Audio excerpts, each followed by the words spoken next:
habibillah.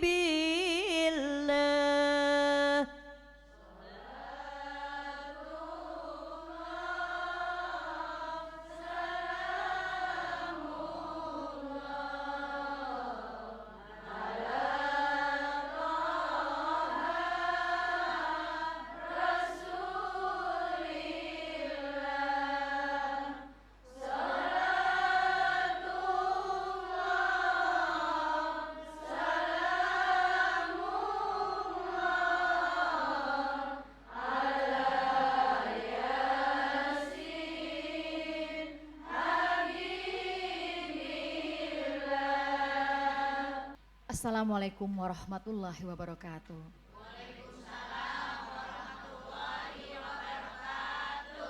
Apa kabarnya ibu-ibu semua yang cantik, soleha, calon penghuni surga? Alhamdulillah, hirobil alamin. Iya.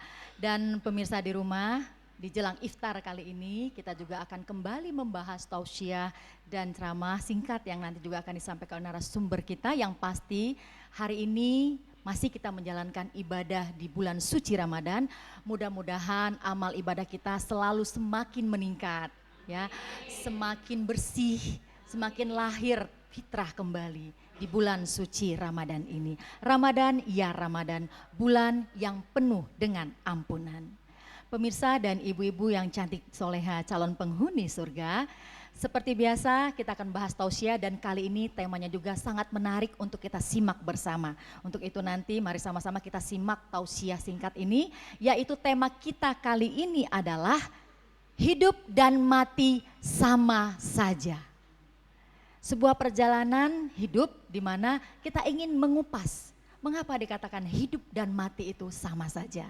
Dan pemirsa di rumah, sudah hadir narasumber kita di sore hari ini. Assalamualaikum Pak Ustadz Zen. Dan juga tamu kita yang terhormat Bapak Bambang dari Stais Lantabur. Ya, Assalamualaikum Pak Bambang. Waalaikumsalam warahmatullahi wabarakatuh.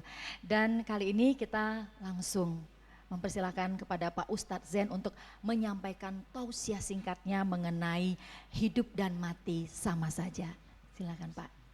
Bismillahirrahmanirrahim. Alhamdulillah, puji dan syukur, sembah sujud, tunduk dan pasrah kepada Allah Subhanahu wa taala yang mencipta dan memiliki diri kita. Memiliki diri kita. Jadi kita tidak memiliki diri, Dia yang membuatnya, Dia yang menghidupkan, Dia yang mengadakan, Dia yang menjamin segala kebutuhan, Dialah pemilik diri kita. Kepadanya kita bertekuk lutut dan pasrah. Salawat dan salam kepada Rasulnya Nabi tercinta Muhammad serta keluarganya dan sahabat yang baik lagi setia. Assalamualaikum warahmatullahi wabarakatuh. Salam damai, salam berkah, salam rahmat. Topik kita kali ini adalah mati dan hidup sama saja. Bukan itu saja, senang dan susah juga sama. Jauh dekat sama. Tidak ada jauh dekat, tidak ada kurang. Masing-masing manusia jauh dekat tergantung situasi kondisi dia. Nah, mati dan hidup sama bagaimana itu? Karena sebenarnya kita itu tidak mati. Kita ini abadi, ruhnya ruh Allah. Yang mati itu badannya saja. Jadi seperti kepompong. Kepompong itu ada ulat. Ulat itu ada di dalam kepompong. Kotor, tidur sampai situ nggak ngapa-ngapain. Nah, kemudian ketika dia keluar dari kepompong dia hidup. Nah tadi hidupnya hidup-hidupan. Di dalam kepompong nggak bisa kemana-mana. Setelah keluar hidup bebas, terbang kian kemari. Kita mau di dalam kepompong terus atau mau keluar bebas? Terbang kemana? Terbang kemana-mana. Terus akhirnya ke surga, mau mati. Kan sudah bilang mau, nggak jadi. Baik, artinya mau atau tidak mau pasti. Jangan takut mati. Selama ini banyak kita itu memang takut mati karena banyak keluar dari buku-buku atau apa yang tidak jelas ya. Buatan manusia kadang-kadang itu yang doib riwayat-riwayat dari mana disampaikan. Ada ular naga di kuburan, ada kecemati. Ya apa yang mau digigit oleh ular, orang badannya udah jadi bangkai kok.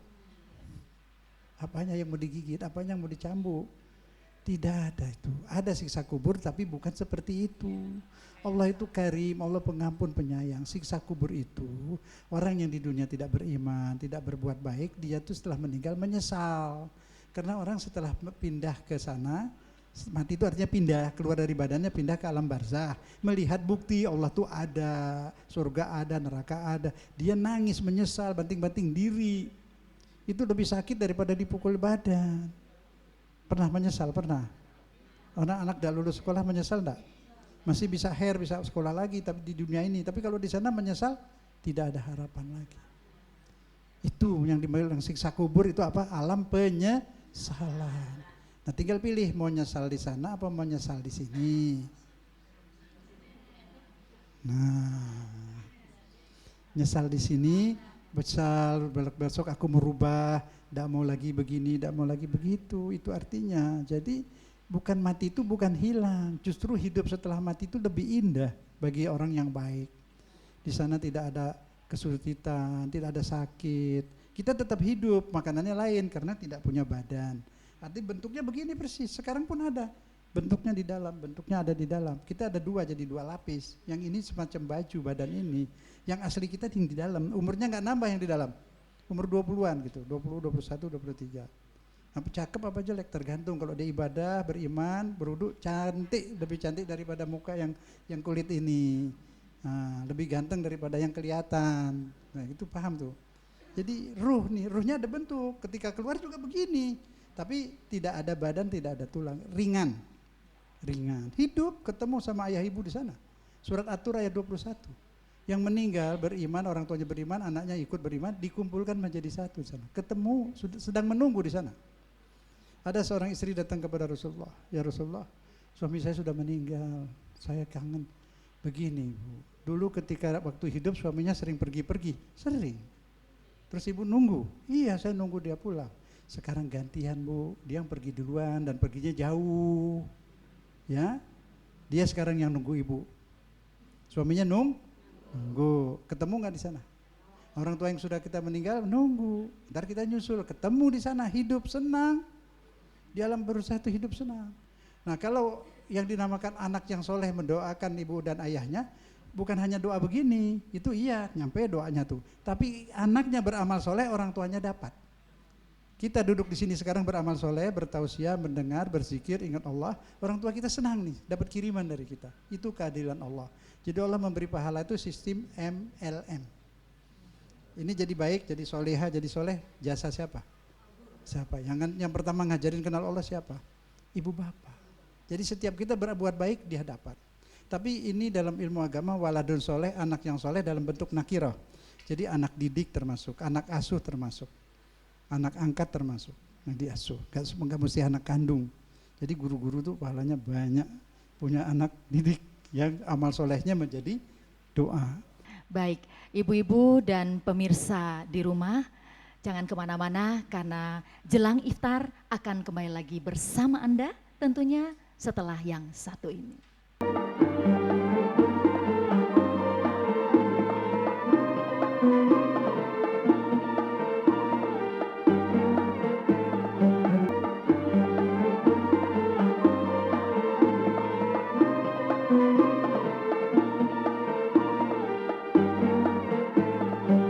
Pemirsa yang dirahmati oleh Allah Subhanahu wa taala, kembali bersama kami di Jelang Iftar dan tema kita kali ini yaitu mengenai hidup dan mati sama saja. Dan tadi sudah disampaikan tausiah singkat bersama narasumber kita, Bapak Ustadz Zen. Dan sedikit kita akan singgung sedikit lagi ya Pak Ustadz Zen ya, mengenai tema kita tadi yaitu mengenai hidup dan mati sama saja. Nah ini agak sebuah pertanyaan juga ya, hidup dan mati sama saja. Lalu apa bedanya antara hidup dan mati? Gitu loh Pak Ustadz, silakan Pak Ustadz bisa sharekan ke kita semuanya. Ya. Bismillahirrahmanirrahim. Bedanya ketika di dunia ini hidup kita terbatas. Kita dibungkus oleh badan, tubuh. Bawa badan aja berat, apalagi yang gemuk tuh. Bawa badan kemana-mana berat, harus naik kendaraan ke sana ke sini, itu hidup ya. Kalau mati kita keluar dari tubuh kita, enteng, jadi bisa cepat ke mana-mana itu. Dan di alam kubur itu orang yang baik bebas. Berapa dia setelah lama, berapa bulan itu ada interogasi juga memang pemeriksaan. Setelah beres, baik, bagus, dia minta izin mau menengok anak-anaknya, Allah berizin. Sering orang tua kita datang, tapi kita kan nggak lihat. Karena dimensinya berbeda, dia tidak ada badan, mana bisa dilihat. Maka itu sebaiknya kalau orang mau ziarah kubur ke orang tua itu, katakan saja mau ziarah kubur, bukan. Tidak, masa kubur diziarahin tanah buat apaan? Ziarah orang tua saya. Kok di kuburan? Iya di kuburan, tapi alamnya beda, dimensinya berbeda, dia di alam sana. Terus kok enggak kelihatan? Ya enggak kelihatan. Kalau mau lihat dia keluar dulu dari badan. Ruh sama ruh bisa lihat. Kalau kita masih ada di penjara di badan kita, mana bisa lihat ruh. Nah nanti kalau sudah meninggal, ruh sama ruh bisa bicara. Di dunia pun kalau orang itu sudah banyak menahan ego, menahan nafsu, dia seperti tidak punya badan, hidup dengan ruh, dia bisa bicara dengan orang yang meninggal. Lihat surat Al-An'am 111. Wa yukallimuhumul mauta. Orang yang hidup bisa bicara dengan orang yang mati. Tapi orang yang sudah tinggi imannya, dia merasa nggak punya badan, hidupnya hanya dengan ruh, itu dia bisa. Tapi tidak lihat fisiknya, dengar suara saja. Nah kita mungkin bisa dengar dalam mimpi bisa juga, kalau tidak lupa. Tapi kalau kita banyak pikiran suka lupa, banyak mikirin pelajaran, mikirin apa saja, itu konsentrasi ke sana. Yang kita alami dalam mimpi itu lupa. Kadang orang-orang tuh ada dia bisa memberi bisikan dalam mimpi itu, tapi membantu secara fisik tidak bisa, sudah meninggal. Nah apakah bedanya lagi apa? Orang yang sudah meninggal tidak ada lagi taklif, tidak ada wajib, tidak ada haram. Kalau kita di sini masih ada wajib, haram, dia tidak sana. Jadi dunia tempat menanam tanpa memetik, tanpa menuai. Akhirat itu barzah, tempat menuai tanpa menanam. Nggak ada sholat, nggak ada puasa lagi, tapi menikmati hasil yang kita lakukan di sini. Atau baik apa buruk tergantung menuai di sana, mau nanam duri ya petik duri di sana, nanam kesolehan petik di sana. Nah soleh itu apa? Soleh itu perbuatan yang tidak salah. Perbuatan yang soleh artinya perbuatan yang tidak salah. Ada yang wajib, fardu, ada yang sunnah, ada yang tidak fardu, tidak sunnah. Kebaikan namanya amal soleh, nolong orang. Jadi tidak usah cari hadis, ada orang tenggelam, ada hadisnya nggak, mesti keburu mati orangnya itu. Itu amal soleh. Ya, semua amal yang tidak salah jadinya amal soleh. Orang yang soleh yang apa? Orang yang berkualitas. Dia punya keahlian di bidang teknik atau dokter, tapi dia juga ibadah, dia juga bantu orang, pasien miskin enggak bayar malah dikasih ongkos, itu dokter yang soleh. Enggak terbatas hanya orang yang ngaji aja ibadah. Apa saja asal baik, orang soleh, orang yang berkualitas, hidupnya berguna, bikin sayur soleh, bikin kue soleh, bikin produksi soleh, bikin apa-apa soleh, insya Allah. Asal namanya juga bukan nama soleh saja ya Pak ya. Perbuatannya soleh. Perbuatannya juga soleh, ya subhanallah ya. Iya, ini Pak Bambang, saya juga ingin, ibu-ibu juga ingin ya kita mendengar share juga dari Pak Bambang mengenai menanggapi masalah tentang tema hidup dan mati dengan kita aktualisasikan dalam kehidupan kita sehari-hari. Bagaimana ya Pak Bambang? Terima kasih. Assalamualaikum warahmatullahi wabarakatuh. Pertanyaannya singkat tapi jawabnya agak susah itu. Bagaimana mengimplementasikan hidup dan mati itu sama dalam kehidupan sehari-hari? Saya sering mengatakan, mari kita bersihkan sikap kita tuh, bersihkan hati dari sikap iri. Kecuali iri, kalau ada orang bersedekah kita nggak bersedekah, iri boleh. Kalau ibu-ibu kalau orang suka beli kulkas kita nggak beli kan iri. Ada aja, duit di mana ini? Bersihkan itu. Tapi iri untuk sedekah boleh. Iri untuk orang nuntut ilmu boleh. Tapi iri yang material jangan. Yang kedua, bebaskan pikiran dari sikap ragu. Kalau kita sholat, ragu, 2, 3, 4, lanjut 4. Jangan milih yang 3-nya gitu kan. Karena gampang 3 aja lah. Harus milih yang 4, jangan ragu kita. Yang ketiga, hidup yang realistis. Saya faktanya ya muslim, suami saya gajinya sampai 3 juta. Jangan mimpi beli Innova. Bisa hidup dengan anak 2-3 saja bagus itu. Alhamdulillah. Nah, kalau ini kita lakukan setiap hari, hati bersih dari sifat dengki, iri, syirik, macam-macam, pikiran bebas dari ragu, dan hidup realistis. Kadang-kadang anak-anak muda kita, sarjana kita nggak begitu. Mentang sarjana kasih office boy, saya nggak sarjana, nggak bisa. Realitanya posisi dia itu office boy. Ikuti apa sebab doi? Nanti bisa jadi direktur kalau betul-betul office boy ini benar-benar dikelola di manage dengan baik. Saya pernah punya cerita, saya pernah kepala sekolah dulu, punya pembantu sekolah itu punya program. Karena apa? Dia orang SPG. Apa itu sekolah pendidik guru.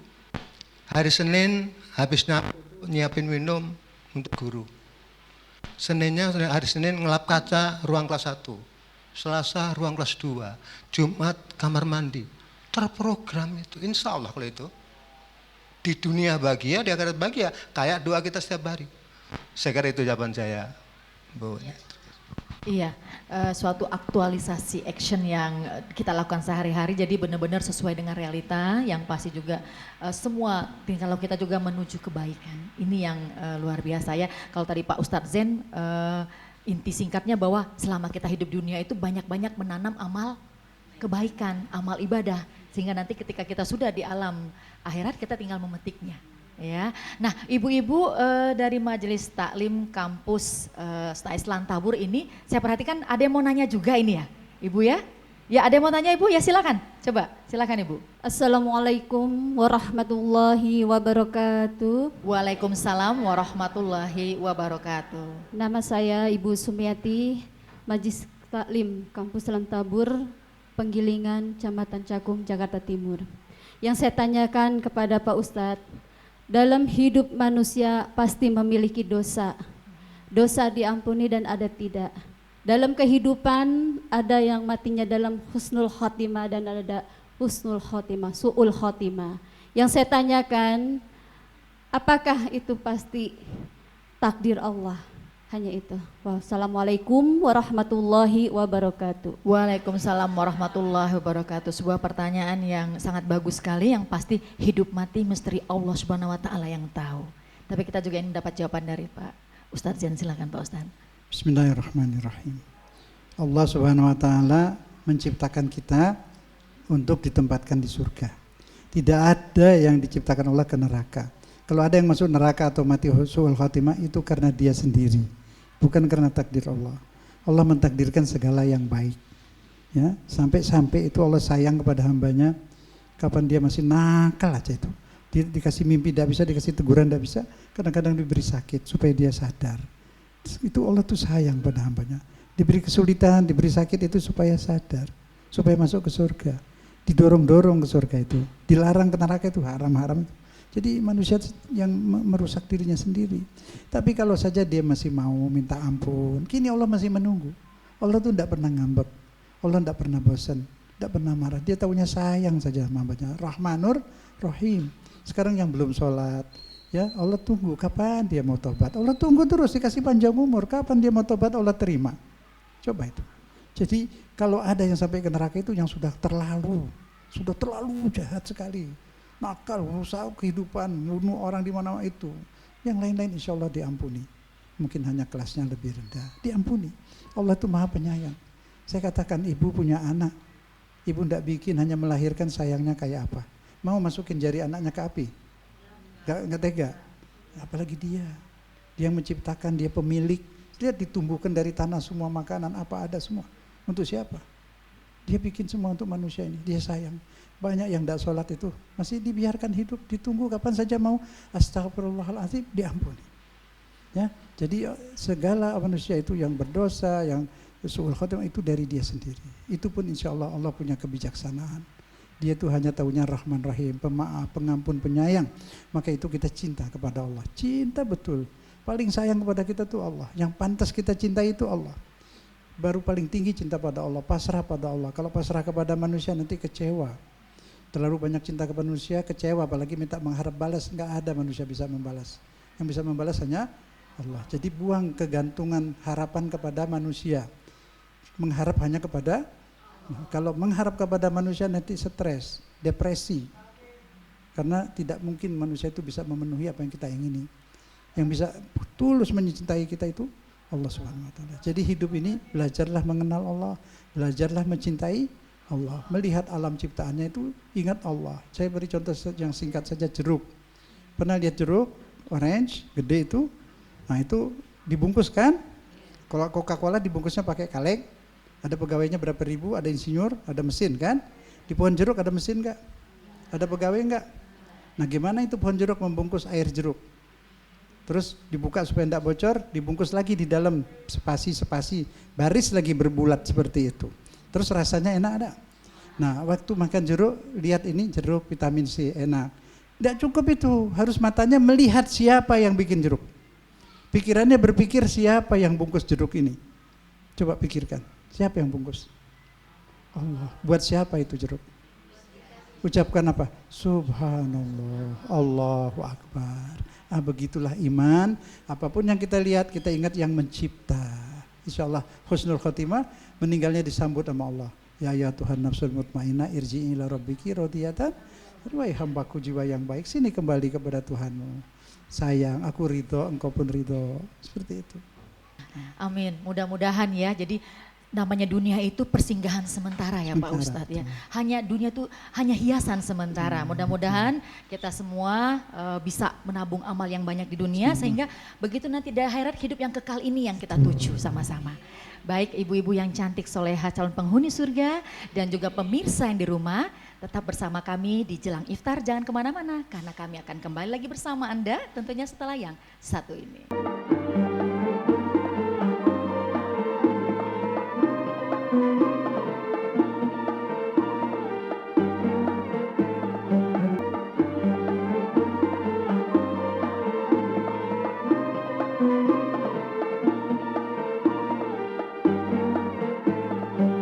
Ya, pemirsa di rumah yang dirahmati oleh Allah Subhanahu wa taala, kembali kita di Jelang Iftar dengan tema kita hidup dan mati sama saja. Ya, Pak Ustadz, mengenai tema kita kembali nih Pak Ustadz, bisa kembali Pak Ustadz berikan tausiah di akhir acara kita ini, apa yang harus kita lakukan dalam kehidupan kita ini agar nanti kita mencapai di akhir hidup atau menuju nanti di penghujung kehidupan ini biar kita sama-sama menuju yang namanya husnul khotimah. Bismillahirrahmanirrahim. Kita harus menyayangi diri kita sendiri. Jangan menzolimi diri sendiri. Tapi kita mesti kenal yang diri kita tuh yang mana. Yang ruh apa yang badan? Yang diri kita yang mana? Yang ruh apa yang badan? Yang ruh. Jadi yang mesti disayangi yang mana? Dua-duanya. Yang lebih disayangi ruhnya. Situ dong kesadarannya. Kalau badan dimandi, ya ruh dimandikan. Badan dikasih vitamin, ruh dikasih vitamin. Kalau makan jeruk, ruhnya makan jeruk juga.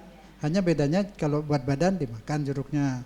Tapi ruhnya matanya melihat jeruk, melihat yang bikin itu makanan rohani. Zikir, ingat Allah. Nah di situ ruh kita jadi hidup. Nanti di sana di akhirat ruh kita hidup. Yang badan kembali ke tanah. Kembali ke tanah enggak badan? Sekarang badan ini juga benda mati. Benda mati badan ini. Kalau ruhnya keluar jadi apa? Bau enggak? Nah, yang mana yang mau disayang, ruh apa badan? Nah, di situ berpikirnya. Yang abadi itu ruh. Maka dibilang hidup dan mati sama. Karena kita tidak mati, yang mati hanya badan. Ruh pindah, ketemu sama orang tua, ketemu sama orang-orang soleh di sana. Terus nanti dipindahkan lagi ke akhirat, pindahkan lagi ke alam kun payakun. Di alam kun payakun itu yang laki proses gantengnya nggak habis, yang perempuan cantik terus nggak berhenti. Suami istri ketemu muka baru lagi, nggak ada bosan, senang-senang saja, tidak ada susah, tidak ada sakit. Kenapa nggak mau? Mau nggak dipindahkan ke surga apa mau dipindahkan ke Pondok Indah? Mana pilih? Surga. Nah, jadi mau pindah ke surga? Mati mau? Mau dong, mau. Karena sama saja. Masalahnya siap atau tidak? Gitu. Nah, siapkan di diri. Mau enggak mau tetap. Makanya yang penting jangan bilang enggak mau. Siapkan diri. Bersih hati dan amal soleh, berbuat baik. Insya Allah. Amin. Iya. Alhamdulillah kita bersama-sama orang soleh, orang-orang yang berkualitas. Ya. Bismillahirrahmanirrahim. Alhamdulillahirabbil alamin. Allahumma shalli ala Muhammad wa ali Muhammad. Ya Allah, ya Rahman, ya Rahim, perbaikilah agama kami, disitulah nasib kami. Ya Allah, perbaikilah dunia kami, karena kami hidup di dunia ini. Ya Allah, perbaikilah akhirat kami, karena kami kembali ke sana. Ya Allah, hanya Engkau yang kami tuhankan. Kepadamu ya Allah kami pasrah. La haula wa la quwata illa billahil aliyil azim. Subhanallah walhamdulillah wa la ilaha illallah Allahu akbar.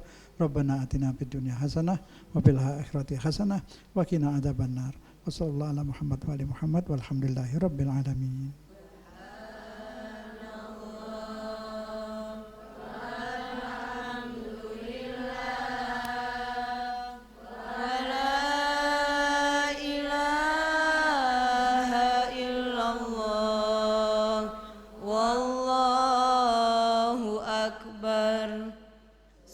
Subhanallah.